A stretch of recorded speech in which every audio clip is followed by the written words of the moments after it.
country. Well, I've seen the protest.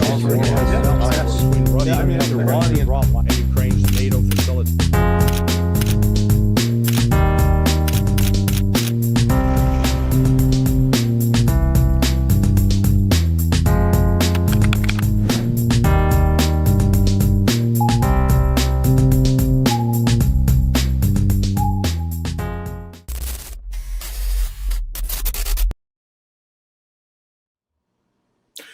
And we are live once again with my good friend LarryCJohnson. Hola, Larry, ¿cómo estás? Hey, we're in a new shirt. Some fan from Australia sent this to one of the other podcasters for me, and he forwarded it to me. So you got the kangaroos with the palm trees. That's a nice T-shirt, a new one. Drive me kangaroo down, boy. Have you ever seen that video? I think it's the most hilarious, fantastic video on the internet, where a guy finds his dog held by a kangaroo, and he goes there and fights the kangaroo and punches the kangaroo on the face. I haven't seen that. I will find that and I'll send you. Kangaroos can be a little pesky. Yeah, exactly. And it's a huge kangaroo. Even the kangaroo became famous at the time because it was muscle, built up like. That was awesome. That's the best video on the internet from all times. All right. Did you have the chance or time to check that movie that I recommended last week? No, not yet. Not yet. Okay. Been busy. All Been right. busy. I see you every day somewhere. By the way, Danny Davis been on Tucker, right? Yeah, he did a good job. Glad that Tucker, had him on to talk about Ukraine. Yeah. A couple of disasters unfolding. Trump's control over international affairs is not quite like what his control over domestic affairs. Yes. So, yes. I've been trying to analyze Trump because it's yesterday I wrote a shitter, a shoast. I don't know how to call it anymore. A shoast on shitter. A shoast on shitter. Yep. You shoast on shitter. Where I basically was, watching, just tapping to Twitter and seeing a lot of people saying, yeah, Trump now has done this. This is amazing. And I was like, Biden administration was so bad. So bad. Yeah. That Trump's not doing anything and it's looking amazing. Well, what Trump is doing, he's doing quite a bit on the domestic side. We've never had a president hit the federal bureaucracy the way Trump is hitting the federal bureaucracy. People getting fired, agencies losing money, and it's you're going to set up a major court battle that and probably lead to the impeachment of some of the judges, because judges can be removed for cause when they get so politicized. So he's doing, it really is. It's remarkable, and people are responding very favorably because they're making sure that FEMA is getting out and actually helping people. The news overnight is all this almost $60 million that was sent into New York City for the illegal migrants, and it was sort of illegally diverted. So they pulled that. So the domestic side, I'd give Trump a 7 or an 8. He came into office this time prepared to govern. Now on the international front, gets a 1. No higher than that. His comments about the Palestinians in Gaza are especially despicable. It is obscene what he's saying. Now, I think he believes in his own mind he's doing something for the benefit of the Palestinian people, but you didn't see it. It was just on television. unless you were in the other room watching TV instead of being here talking to me. Exactly. But Trump was meeting with King Abdullah of Jordan and the Crown Prince, Abdullah's son, and talking about how beautiful it's going to be for the Palestinians to be living someplace else. That they don't want to live in Gaza because there's all this death and destruction caused by Hamas. Horseshit. The reason the Palestinians are suffering is because of the Israelis, these Zionists. It's despicable what they're doing. They're murdering civilians. That's the definition of terrorism. Israel is a terrorist state.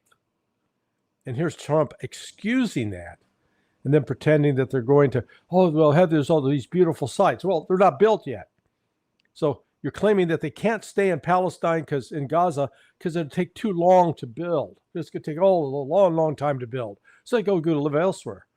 Well, there's no place elsewhere prepared to receive them, number one. But number two, this is their home. This is their land.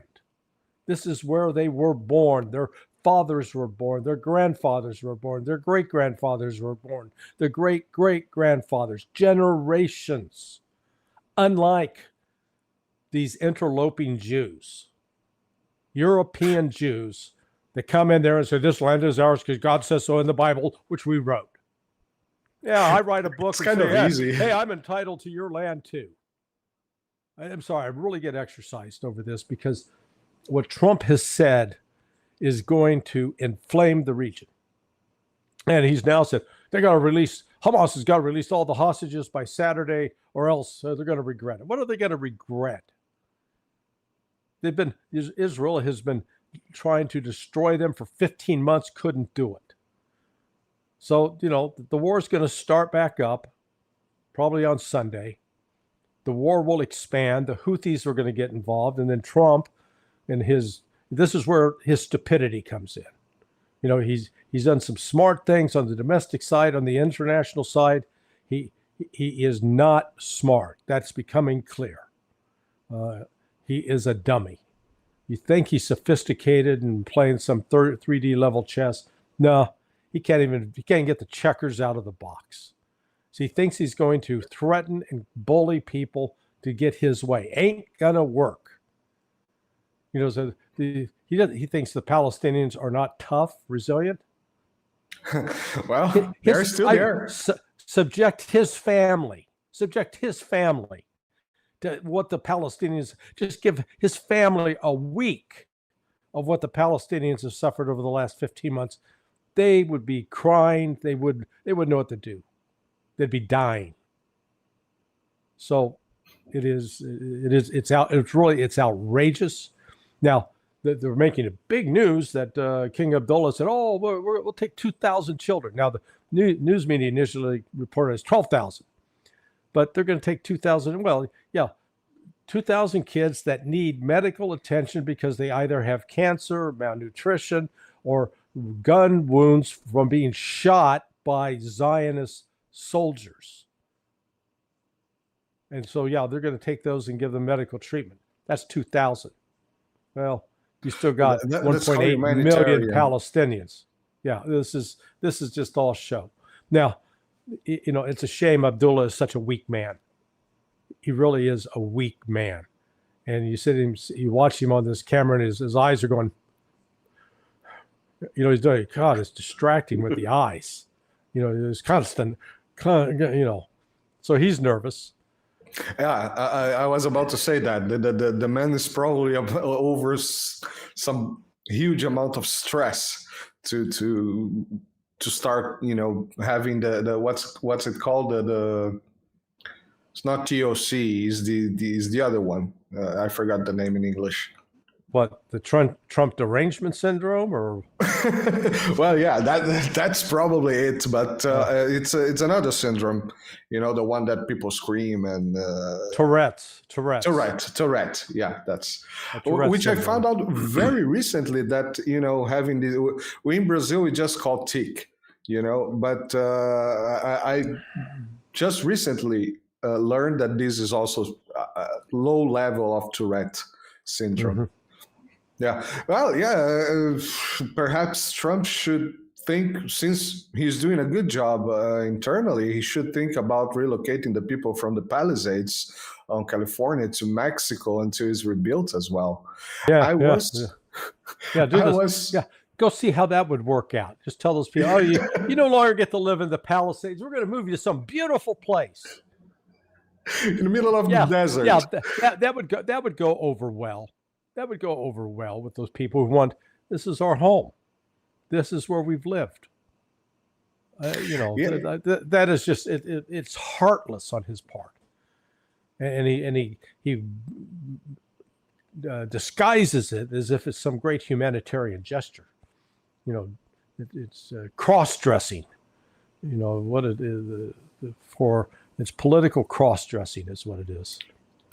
I like this term. I'm gonna steal it. Political cross-dressing. Yeah. I was reading on Truth Social the post that he wrote about this, and what called more, because being heartless and that's expected, but what called my attention was that that this is going to be a very slow process, and we're going to take our time to do a very good job. And while I was reading that, I was thinking, China is building buildings in like 15 days. Yeah. Why should the Palestinians vote for being rebuilt by the United States slowly and carefully, where they could have 15 days buildings? Yeah. No, look, it's one thing to build temporary housing for people, to create a tent city. So actually, the military can can do that pretty quickly. And really it would take a solid military effort, because with it comes creating sufficient water supply, sanitation, because when you get that many people living together, you got to have clean water and make sure they're not shitting all over the place. And so you teach them sanitary conditions so that they don't spread disease. But that's not what he's talking about. He's talking about building some permanent communities where they would move, pretending that there's no tie to them on that land, while accepting, without saying it, the Zionist nonsense that God gave this land to them. I don't believe that at all. I grew up believing that. I think it's a crock of crap. It is a lie manufactured by the people who had lived there. They got exiled to Babylon, to Persia, before it was Persia. And they took the oral traditions of their tribes and they wrote it down into a book, and all of a sudden it becomes a holy book. And because it's in the holy book, therefore it applies today. Nonsense. Enough with this crap. Particularly, it didn't say in that book that Jews born in Ukraine and Poland get to go live in Israel and boot people out who had lived there for generations, that it's their land. No. And the fact that we even entertain that as a serious proposition, it just shows the absurdity of the times in which we live. Yes, exactly. I think the word absurdity of the times that we live it couldn't be better used. It's just perfect. It's just perfect. The time it's really crazy. And I remember I remember last week. That's a good news. Last week when we were talking about the Brazilian and South American, kind of idolatry towards the United States, and then I saw you had an interview with Pepe Escobar, and he kind of confirmed that. He explained a little bit about that as well. And I see people really saying this, no, the United States is going in, they're going to build casinos, and the people, the Gazan people, the Palestinians are going to be croupiers, and they're going to work for the casinos, or the ones that still remains there, because, we don't need that many croupiers. So some of them can go to Egypt or Jordan or whatever, that is no problem. It's all right. I've seen people, not just internet memes, people that I know saying that, that's the power of the United States. I was like, that's simply cruelty. You wouldn't enjoy that. Look at what we did to the Native Americans in this country, in the United States. Again, the confiscated, pushed them out of territory that they occupied. And I don't want to present some sort of idealized vision of, Native Americans were all these they were sitting around knitting sweaters, singing Kumbaya, and petting rabbits, and no, I mean, they were killing each other, they were taking each other slaves. That kind of division among the Native Americans, it was very tribal, and the tribes didn't share a lot in common. However, once the United States, pushed them out of their land, took control of the land, and then confined them to reservations. I mean, let's face it, Palestine, Gaza is a reservation, or a large prison camp. Call it what you will. And the fact of the matter is that the Sioux Indians or the Cherokee or the Seminole on their respective reservations, they have more power and authority over their lives than the Palestinians do in Gaza. Just by way of comparison. And this is amazing. This is a fantastic comparison, because what you just did is comparing something that happened 200-300 years ago to something that's happening in 2025. Yeah, where we have smartphones and people can see things real time, and it's happening now. Correct. You said 200 years ago, dude. A little over 100 years ago, we're doing this. 150 years, tops. Yeah, I'm saying. So Brazil's from 1500, United States 1496, right? If I'm not mistaken. The concept, the discovery, as they call it. The quote discovery, but it's not really, you don't really start getting any kind of settlements of note until the 1600s. No, exactly. Nonetheless, so the killing was happening. We're talking 420 years of occupation. Yeah. And nonetheless, 100 years ago, 70 years ago, it's happening now, still. Yeah. This is absurd. This is simply absurd. Yeah, it's unfortunate. I had put hope. I had some,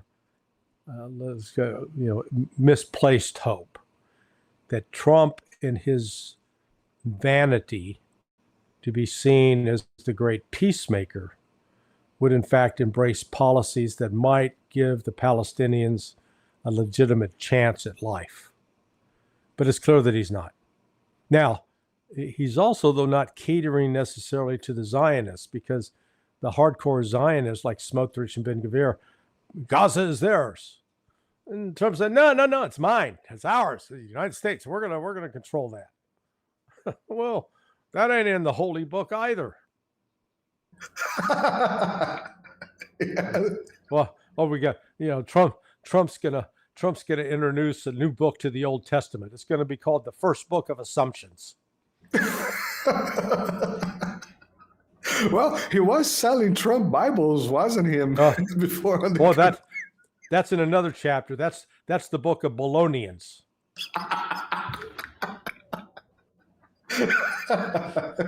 Sorry.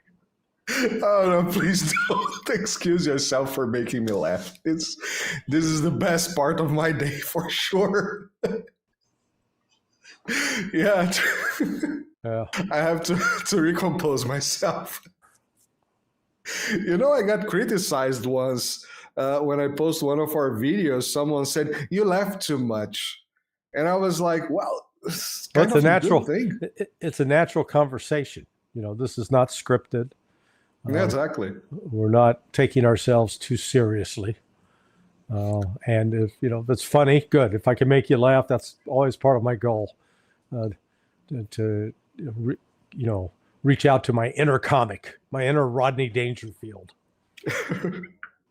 Well, I was just watching the last episode of the year from Alex Cristoforo, and he said something that, when I started, I already told you the story. When I started because of Gonzalo. That was my big push was Gonzalo Lira, which, by the way, these days is anniversary of his dad, isn't it? In February, right? Yeah, I'm not sure the precise date. Yeah, there is a video documentary coming out about Gonzalo. It's awesome. I'm not sure how widely distributed it has been yet, but I've seen a version of it because I was interviewed for it. Oh, awesome! They really should do. They really should do. Yeah. And one thing, the day he posted the 3 videos trying to cross the border, I wrote to him in Twitter, say, dude, make it and please come talk to me. I really wanted to have had a conversation with him. Just 1 minute conversation, just to tell him, dude, you inspired me. That was the only message I wanted to have sent to him. And just like me, I think he inspired many other people, many other people that I have known on Twitter. And well, I just see when comes the date, how many people that goes to Twitter and say, God bless you, Gonzalo, and stuff like that. So yeah, I mean, Gonzalo was he was just a great personality and clever mind, and they tried to attack him for his previous social media presence because he was effective. And so the only way when someone's effective, then you got to attack him, try to tear him down. The biggest regret I have is that the day that he was trying to escape Ukraine on his motorcycle, he called me, so it would have been like at 9 a.m. his time and it was 1 a.m. my time. And I was in bed, phone turned off. I didn't get the message. He was wanting to talk to me urgently. I like to think that if we had talked, I might have been able to persuade him to, go to Kiev and go to the U.S. Embassy and beg for protection. Just hoping that someone there would have had a shred of humanity. Instead, he proceeded to the border, was rearrested, and then put into jail for led to his death. Yes, although we know that people behind everything is also connected to the American embassy, I really do think that things would be slightly more complicated if it was becoming public that he was on the embassy. That would be a little hard to pull the trick of he could be like Julian Assange, just inside the embassy forever until it ends. It will eventually end. No. Look, all the United States had to do is just tell the Ukrainians, keep your goddamn hands off of him. Yeah. Very simple. Because do it or else we're going to cut off all aid. Period. You don't get to do this to American citizens. And then the Ukrainians could have made a choice. Well, there are a lot of things, but they're not stupid. Well, corrupt people are usually not stupid. Yeah. That's my rule of law. Yeah, they want to keep the money flowing. Exactly. So just to conclude on this thinking, the last show of Alex Cristoforo, he said that He kind of tried to excuse himself by the times that he was not funny, but he said that, well, what I try to do is to bring a little bit of, smile in the middle of tragedy. And that was always how I perceived. I take personally also Alex Cristoforo's work as one of my big incentives or my big role model for the channel. I still want to improve. I'm not good as he is, but I'm trying to improve. And every time I bring you here, it's a real good pleasure, because I have this is one big show that I have the chance to have this very soft and relaxed conversation. So thank you very much for this. I look at the Duran boys, Alex Cristoforo and Alex Makuros. They're sort of like, a comedy team, Jerry Lewis and Dean Martin, except they're more of a geopolitical team with a bit of comedy.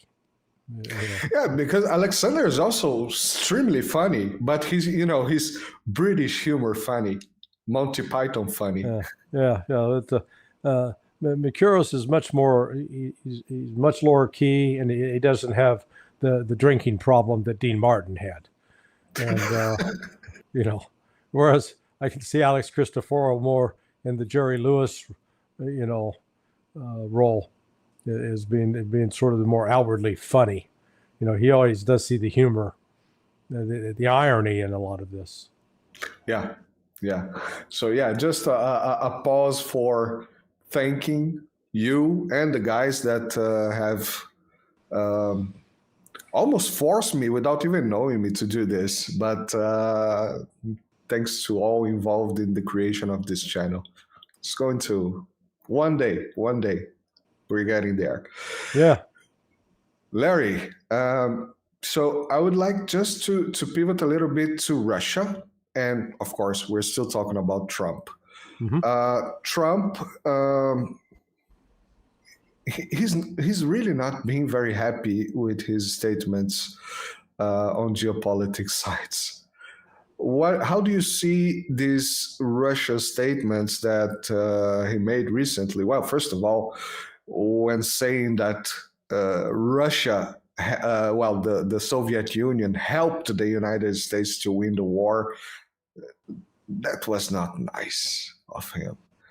And plus now it's very strange to me, and I would like to know from you if you know anything better than me, because Trump is saying that he had some conversations with Putin, and then we had Peskov saying that, well, did it happen? I don't know. I'm not sure. Yeah, so according to a couple of different sources, it looks like there were at least Putin and Trump have talked twice within the last week. So they've had two conversations.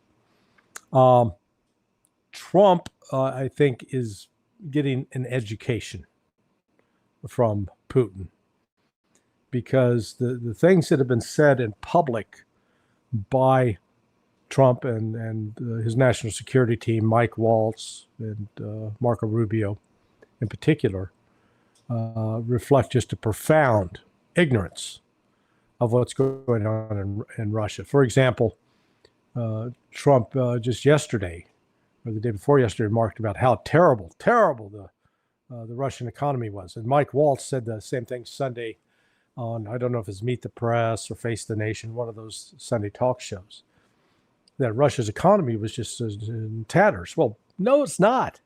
It grew 4.1% last year, according to the Russians. IMF and World Bank said, it was 3.8. Well, okay.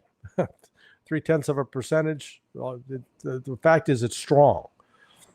Its problem is inflation, but it's not inflation like American inflation. U.S. inflation has been caused by creating too much money, inflating the U.S. currency, having so many dollars out there chasing concise number of goods, so that it's financially driven. The inflation that the Russians are experiencing is because the economy is so strong and people are earning more money, and as such, the demand is growing, and it is creating some strains on the system, but these are not problems for the Russian economy. So that, that's where there's off base, number one. And then they continue to insist that, Russia suffered massive casualties, catastrophic casualties. They haven't. So, the Russians are going to, just while we're talking, news broke that some American professor who'd been in Russian prison for the last 4 years because he showed up in country with marijuana, smoking dope. The Russians frown on that. They ain't big on recreational narcotics. So, he's been released. So I don't know if that was just a Russian gesture of goodwill or if they extracted some concession from Trump, an agreement to, we'll let him go, lift the sanctions on our airplanes, lift the sanctions on our banks, do something. So we'll see what the other part of the deal was. The Russians hold the cards in this negotiation. Trump believes that he's got some leverage with the Russians, and once he finds out that what he was counting on for leverage is not, that he's at a disadvantage, then he's going to have to reassess his approach. But this much is clear. Trump is dumping Ukraine. So we've seen in the last week, 4 days ago, they informed the Brits, hey, you're now in charge of the Ukrainian Defense Group. Before, the United States used to take the lead on that. That way we ran it. And that's where we'd, round up all the countries and tell them, you got to give this much aid to Ukraine. Said, nope, this is now a European problem. Michael Waltz, and on Sunday, in the Sunday talks as well, the National Security Advisor, reiterated that. This is now, Ukraine is now a European problem. It's something that the Europeans need to solve. And it's something that the Europeans need to finance.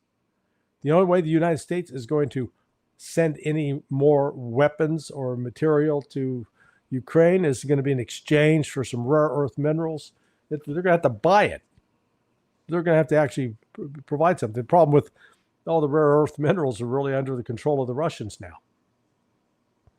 So this is it's a situation that Trump is making it very clear that we're done with Ukraine. In fact, it was also reported that at next week's meeting in Munich, that the United States in the past would make presentations about what needed to be done for Ukraine, what aid needed to be done.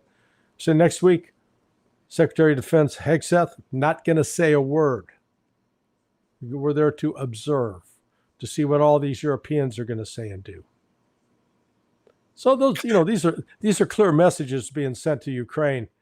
You're fired. You're done. It's over, baby. It's over.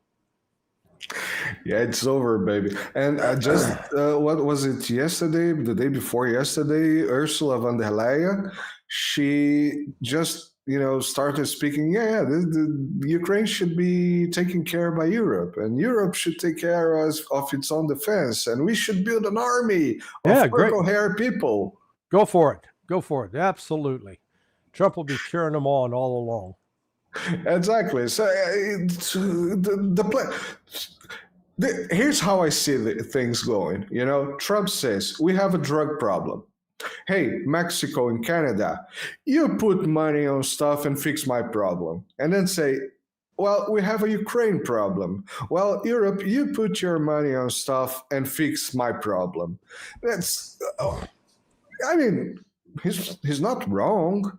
Yeah. He's the president of the United States. Those stupid people from the European Union, and I would give credit to Sheinbaum, who actually kind of looked like she got some good deal. But even Trudeau, now he's talking, is being dancing. I don't know exactly, because I haven't seen this in the American news, but he's talking about putting tariffs on Brazilian steel. And I was like... Right. Yeah, well, they put 25% tariffs on all aluminum and steel imports. So I'm sure if it's coming from Brazil, it's getting tariffed. So in this case, he went internal. So okay, everything from everywhere. We have to pump our industry. I already said this before. I don't think the tariff stuff is a bad thing. We had this in Brazil. It was not awesome for us Brazilian, but it kept the economy under a bit of control.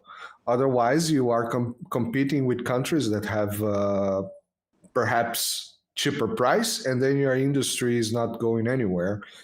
And the United States kind of needs this industry back, at least some of them. So, well, again, the tariffs, this is just a political gesture. Yeah, it may generate some money in the short term. Long term, it can lead to a price rise. That's going to raise the price of imported steel 25%. Is that steel critical for industries, or is it a luxury? Is it something that's not necessary? If it's essential, then that's going to have an impact, because people, they won't be able to afford to go seek an alternative. They have to go for that. And it's not like there's a switch you can flip that will put the United States immediately on the path to producing its own steel. We've been shuttering steel plants in this country for 50 years. My dad was, he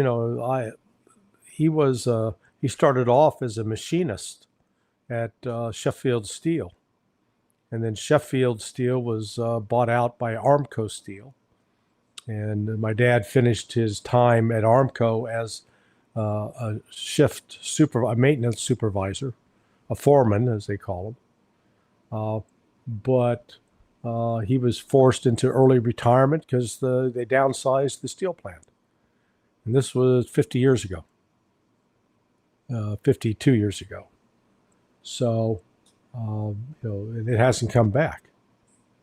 And so there are a few spots in the United States where they're still producing some steel, but nothing like what it was in the 1950s and 1960s when the United States was a powerhouse.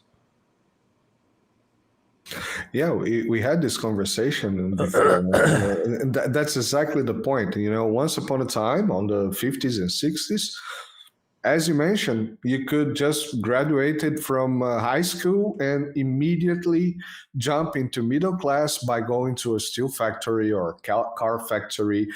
No big deal. The usual Homer Simpson, the guy has a technician diploma and a big house, 3 kids, all that. But at the same time, you do not snap your fingers and you have new steel factories all over the country pumping steel out of the furnace just like that. You need time. Yeah. I mean, it takes a while. I was just checking the news feed to see if the Russians were reporting what they got in exchange for releasing this American Fogel. He showed up in Russia with medical marijuana and he got incarcerated. They don't have anything yet up on at least RT's website. But I suspect there may have been, maybe a couple of Russians that were in prison here that Russia said, okay, you give those back and we'll let your guy go. Yeah, this is interesting times for political prisoners exchange. We already saw this last year with that basketball player, that woman. I don't know. Brittany Griner. Yeah. She was traded for Max Boot, Victor Boot. Yeah, they got the what's it called, the Merchant of Death back. They got Nicolas Cage back home. Yeah. Well, actually, I've met Victor Boot. I think he's been unfairly and incorrectly characterized. The U.S. went after him as a symbol. They're going after Russia. Do you know that he came? Well, I also broadcasted, but he came to the Art of War, Commander Farnazo. He had an interview with Victor Boot. It's in the channel. I'll put the link. I'll send you the link. Yeah, but it was in Portuguese because the dude speaks Portuguese. Yeah. No, the Boot is, he speaks good English, good Russian. Guy's smart guy, and he was a symbol. They went after him in order to send, not because he was, the charge that he was trying to fund, armed terrorists. This was all a setup. They were looking for a pretext. Basically, he was asked if he would ship some weapons, which is what he did. That was his business. He was a freight forwarder. Now, is he likely a Russian intelligence officer? Yeah, I think so.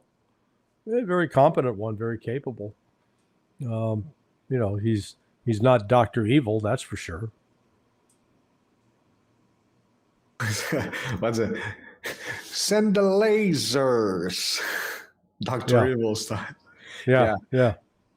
Larry, I think I have everything for today. Just one thing, and I think this should be, Trump should make this a NATO.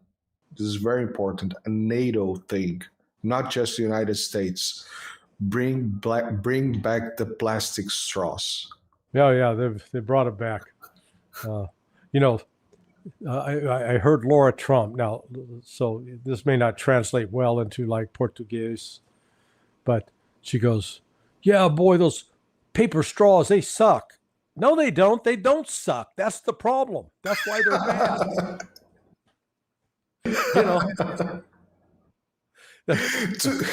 Yeah, that's the one item that we're talking about straws. Don't say that they suck. Because if they're good straws, that's exactly what they do. They suck.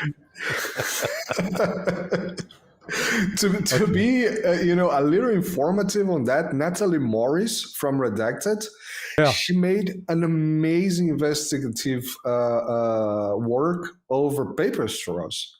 And I think everybody should watch that. That was very interesting about, chemical process and all that. That's very interesting. Did you know that McDonald's here in Europe is green with the yellow M?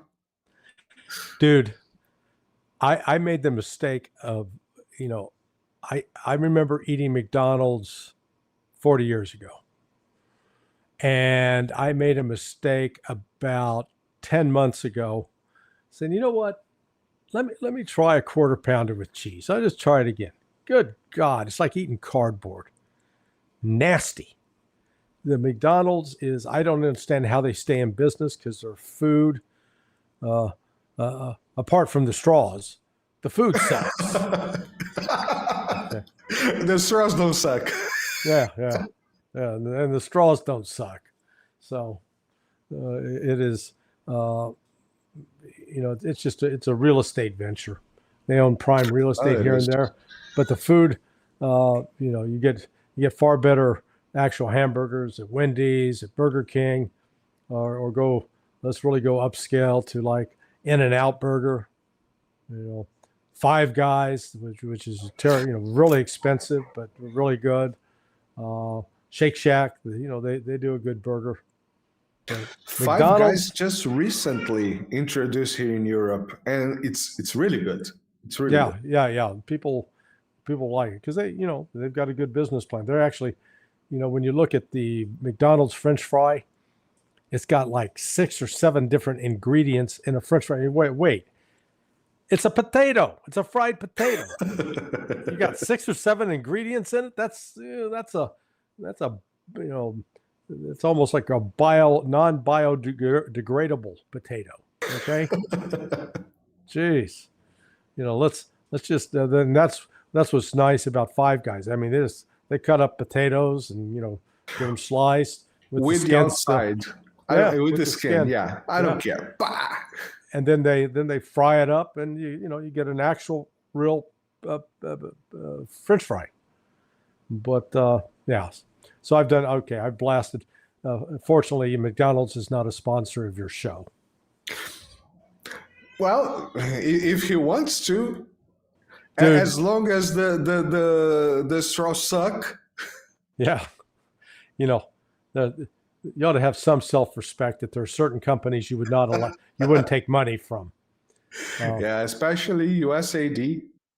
Yeah, well, I mean, that's what, Trump is assuming that Jordan and Egypt are basically Arab prostitutes. Okay, that they can be bought off. That U.S. money, or threat to withdraw U.S. money, will make them perform sexual acts that the U.S. government wants, except in this case, political acts that destroy the lives of Palestinians. We'll see what these countries are made of, if they have any self-respect left. Yeah, this is well. I would tell you, I've been to Egypt, and it's already packed. It's a big land, yeah, it's a big country, but it's already packed. Yeah. No, it's there's not some big beautiful community waiting for the Palestinians. Again, they're on their land. They don't need to be driven off. Their land needs to be rebuilt. Yeah, for sure. With them on it. With them on, and doing it, and helping them. Exactly. With them doing the rebuilding. They're not a bunch of freeloaders asking for a handout. Exactly. And it should be paid by those who destroyed, just by the way. Right. LarryJohnson, my great friend, thank you very much for coming back again this week. This was, as usual, an amazing show here, and I had a lot of fun, and that's the best shows I had, where I had a lot of fun. All right, Marcelo, muito obrigado. Muito obrigado. See you next week. Bye-bye. Okay. All right. Ciao.